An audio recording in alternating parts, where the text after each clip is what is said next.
আজকে আপনাদের সাথে সবার প্রিয় এবং খুবই সুস্বাদু একটা রেসিপি শেয়ার করব। এটা পছন্দ করে না এমন কেউই নাই মনে হয়। আর এটা হচ্ছে মালাই রোল। এটা যে কি পরিমাণ স্বাদ এটা আপনারা না খেলে বুঝবেন না। যাই হোক, প্রথমে আমি একটা প্যানে 1 চামচ পরিমাণ চিনি আর 1 চামচ পরিমাণ পানি নিয়ে একটু হালকা কালার করে নেব, কারণ এটা যে মালাই রোলের যে মালাইটা আছে ওইটা বানানোর কাজে ব্যবহার করা হবে, তাই একটু হালকা লালচে কালার হলে মালাইয়ের যে কালারটা ওইটা সুন্দর আসে। যাই হোক, আমি এখানে 1 কাপ পরিমাণ দুধ দিয়ে দিয়েছি। আমি এরপরে আর 1 কাপ অ্যাড করেছি, মানে আস্তে আস্তে 2 কাপ, প্রায় 3 কাপের মতো অ্যাড করেছি দুধ। তারপর দিয়ে দিয়েছি 2টা এলাচি। আর এবার একটু ভালো করে নেড়ে নিব। আর ওই যে প্রথমে যে চিনি দিয়ে কালার করলাম ওইটা অপশনাল, না করলেও পারেন। আর এই পর্যায়ে আমি দিয়ে দিয়েছি 1 কাপ পরিমাণ গুঁড়া দুধ। এইবার সবগুলো ভালো করে একদম মিক্সড করে নেড়ে নিতে হবে, কারণ গুঁড়া দুধটা দেওয়ার পরে ভালো করে না নাড়লে দেখা যায় নিচে লেগে যায়। এবার আমি দিয়ে দিব 1 চামচ পরিমাণ চিনি। এটা আপনারা যে যেরকম মিষ্টি খেতে পছন্দ করেন ওই রকম মিষ্টি দিবেন। আর মালাই যেহেতু হবে, মালাই একটু হালকা মিষ্টিটা বেশি ভালো লাগে। যাই হোক, এবার মালাইয়ের কাজ শেষ। এবার আমি যে মালাই রোল বানানোর জন্য রোলের ভিতরে যে পুরটা থাকে ওইটা বানাবো। এটার জন্য 1 চামচ ঘি দিয়ে তারপর এখানে দিয়ে দিয়েছি 1 কাপ পরিমাণ গুঁড়া দুধ। আর আমি কিন্তু লিকুইড দুধও ইউজ করেছি। আর এই যে এখন এটা ভালো করে মিক্সড করতে হবে। আর এটা যেহেতু মালাইয়ের ভিতরের পুরটা হবে, এটা আপনারা একটু ধৈর্য নিয়ে দেখেন। এটা একদম ঘন করে তারপর একদম পুরের মতো হবে। এটা শুধু মানে বারবার নাড়তেই হবে, নাড়তে হবে। আর এখানে অল্প 1 চামচ দিয়ে দিয়েছি চিনি। আর এটা যে আপনাদের পছন্দ মতো, বেশি মিষ্টি খেলে আপনারা একটু বেশি মিষ্টি দিবেন।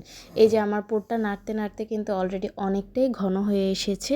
পুরটাকে আমি আরও বেশি ঘন করব। এই যে এখন দেখেন কতটা ঘন হয়ে গেছে।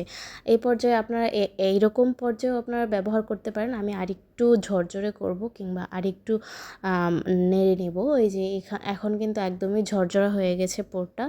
এই যে দেখেন কি সুন্দর হয়েছে পুরটা।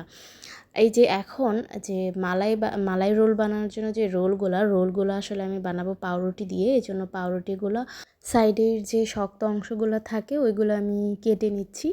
ওইগুলা কেটে নিয়ে তারপর একটু যে রুটি বেলার যে বেলনগুলো থাকে ওইগুলো দিয়ে পাউরুটিটাকে আমি একটু বেলে নিচ্ছি। এবার যে সাইডে যে একটু এবড়ো থেবড়ো অংশগুলো বের হয়েছে ওইটা আমি সমান করে কেটে নিচ্ছি। এবার এই যে পাউরুটিটা দিয়ে ভেতরে পুরটা দিয়ে দিব। পুরটা দিয়ে এরকমভাবে রোলের মতো করে সাইজ করে বানিয়ে নিব। এটা তো আপনারা দেখতেই পাচ্ছেন আমি কিভাবে বানাচ্ছি। প্রত্যেকটা পাউরুটি এক একটা পাউরুটি নিব, আর প্রত্যেকটা পাউরুটির ভিতরে আপনাদের ইচ্ছে মতো পুর দিয়ে নেবেন। বেশি পুর খেতে চাইলে বেশি পুর দেবেন, একটু হালকা পুর খেতে চাইলে মানে এটা একদমই নিজের পছন্দ অনুযায়ী দিবেন। যাই হোক, এভাবে আমি সবগুলা রোল মতো বানিয়ে নিয়েছি।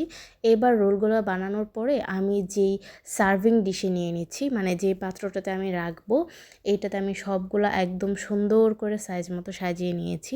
এই যে দেখেন আমার একদম সাজানো কমপ্লিট। এইবার আমি এটার উপরে যে মালাইটা তৈরি করে রেখেছিলাম ওইটা আমি ঢেলে দিব। এটা একদম পুরোটা এভাবে রেডি করে তারপর ঢালবেন। আর মালাইটা ঢালার সময় মালাইটা মানে খেয়াল করবেন যাতে একদম পুরোপুরি গরম না থাকে, হালকা কুসুম গরম যাতে থাকে ওই পর্যায়ে ঢালবেন। আর এবার এটা উপরে ছিটিয়ে দিচ্ছি। আমি যে পুরটা বানিয়েছিলাম ওই পুরটা আমি উপর দিয়ে এরকম ছিটিয়ে দিচ্ছি।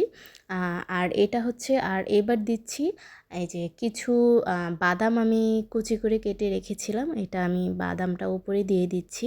এগুলোর জন্য কিন্তু এই মালাই রোলটা খেতে আরও বেশি মজা লাগে। আপনারা বাসায় যদি এইভাবে ট্রাই করেন দেখবেন কি পরিমাণ যে মজা লাগে। আর এত সহজে এত মানে পাউরুটি দিয়ে এত মজার একটা মিষ্টি বানানো যায়, এটা আপনারা বানিয়ে না খেলে কখনোই বুঝবেন না।